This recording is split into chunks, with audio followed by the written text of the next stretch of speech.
नमस्कार, जय हिंद दोस्तों। आप सभी का स्वागत है अपने इस वीडियो में। और अभी मेनली साझा करने वाले हैं कि मैं कौन सा काम करता हूं, मतलब मेरा ट्रेड क्या दिया गया है वो साझा करने वाले हैं। अभी मैं ड्यूटी से ही आया हूं। मेनली ड्यूटी का टाइम जो होता है वो 10 से 6 होता है और लंच ब्रेक 1 से लेकर 2 के बीच में होता है। तो कभी कभी लेट भी हो जाता क्योंकि सीनियर जो रैंक के अधिकारी होते वो रहता, तो कभी कभी लेट हो जाता। तो 6:30 बजे है, अभी आए हैं। तो मेनली जैसे मैकेनिकल मिला वो तो सबको पता है।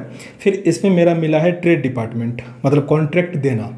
इसमें क्या होता है कि जैसे डीजल लोको शेड है, हालांकि आज जो मैं काम किया हूँ उसमें क्या था कि हाउस कीपिंग का काम था। मतलब जैसे स्टेशन हुआ, मतलब पूरा जो रेलवे कॉलोनी होता है ना, क्वार्टर या फिर ऑफिसर का होम, जो लोको शेड होता है उसमें जो भी साफ़ सफाई का काम होगा, बाथरूम से लेके झाड़ू तक, जो नेपथलीन का गोली आता है, मतलब पूरा डिटेल में लिखा होता है उसमें कि दिन में 2 बार सब कुछ साफ़ करना है, पर्दा कितना चेंज होगा, मतलब पूरा डिटेल में लिखा होता है। ठीक है, तो उस पूरे का कोटेशन बनाना होता है, वो मेरा काम होता है। प्रीवियस देखा जाता है, जैसे मान लीजिए मैं गुट्टी में हूँ, ठीक ना, तो इससे पहले जो हुबली का हुआ, काजीपेट का हुआ, अलग अलग जगह पे कितना में कहाँ पे काम हुआ है, उस सबको एनालाइज करके कितना में काम हो सकता है वो मैं, मतलब एक होता है कोटेशन बनाना, वो बन जाता है। पूरा डिटेल में लिखा हो। जैसे मैंने कहा कि जैसे मान लीजिए क्या होता है जनरली, हम आप अगर मान लीजिए घर साफ़ करवाना है हमको, तो किसी एक को कहेंगे कि भाई मुझे घर साफ़ करवाना है, 1000 रुपये 2000 रुपये लो, घर साफ़ कर देना है। तो वो पूरा साफ़ करने लगेगा। फिर कहिएगा पंखा तो साफ़ किया नहीं, तो बोलेगा नहीं घर सफाई में पंखा नहीं आता, ये बोल सकता है। लेकिन उसमें जो कोटेशन होता है ना, वो पूरा लिखा रहेगा कि जो गेट नंबर इतना है उस पर ये पर्दा लगेगा, मतलब पूरा डिटेल में लिखा होता। ठीक ना। जैसे एक सिंपल सा बता रहे हैं, एक दिन में मैं जो डाटा देखा, 35 जो झाड़ू होता है ना वो खर्चा होता है एक दिन में। 2 साल का टेंडर था, मतलब बहुत बराबर अमाउंट का होता है वो। तो ये टेंडर बना के फिर जो साइट होता है उस पर अपलोड कर देना मेरा काम होता। फिर उसके बाद जो कोई बीडर होता है, कॉन्ट्रैक्टर होता है, वो उस पर बिड लगाता है। जैसे मान लीजिए कोई काम जो है 100 रुपये का है, मेरे अकॉर्डिंग वो काम 100 रुपये का है, तो जो कोई कहेगा कि मैं इसको 90 रुपये में कर दूंगा, कोई कहेगा 80 रुपये में कर दूंगा, कोई कहेगा 60 रुपये में कर दूंगा। तो जो सबसे कम प्राइस पे बोलेगा कम कर दूंगा, काम कर दूंगा, उसको हम वो दे देते हैं।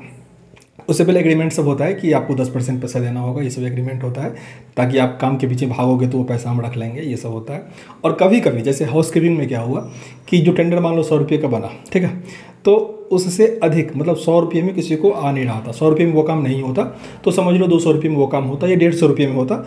तो जो कॉन्ट्रैक्टर बोला कि 100 रुपये में नहीं होगा, हम 150 में कर पाएंगे, कोई बोला कि 200 में कर पाएंगे, तो उसमें जो सबसे कम वाला था उसको वो कम दिया जाएगा। नहीं तो फिर अपना जो सीट, मतलब जो हम बनाए हैं उसमें थोड़ा सुधार किया जाएगा कि कहाँ पे कुछ गलती हुआ या कुछ भी, या फिर कैंसिल कर दिया जाएगा, ऐसा होता है। जब टेंडर ले लेता है कोई, उसका हम एग्रीमेंट ले लिए हैं, सब कुछ हो गया है, तब फिर हम फॉरवर्ड कर देंगे आगे। जैसे मान लीजिए लोको सेट का काम होगा तो उसका जो जेई या कुछ ऐसा होगा उनको सौंप दिया जाएगा। हाउस कीपिंग वाला कोई इंचार्ज होगा उसको सौंप दिया जाएगा।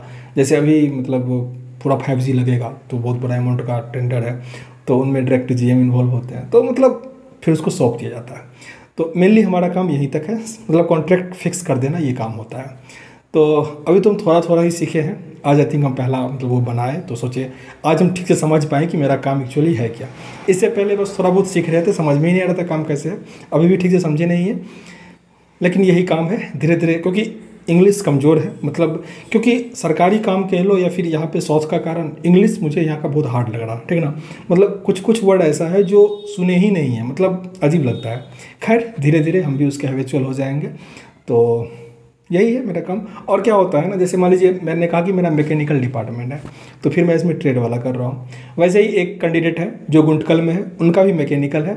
उनको दे दिया गया है कि जो भी काम करते हैं ना, जैसे मान लीजिए किसी कैंडिडेट को क्वार्टर चाहिए, किन्हीं को लीव चाहिए, तो उनका काम वो होता है, ठीक ना। तो एम्प्लॉय वर्क या कुछ ऐसा कहा जाता है उनको। तो सबका काम अलग अलग बांटा जाता है, ठीक ना। तो कभी अगर मैकेनिकल मिले या किन्हीं को कॉमर्शियल मिले, इसीलिए मैं कहता हूँ घबराइए नहीं, उसमें जो कौन सा आपको ट्रेड देता है ना वो इंपॉर्टेंट होता है। और ये भी कोई फिक्स नहीं होता, धीरे धीरे चेंज होते रहता है।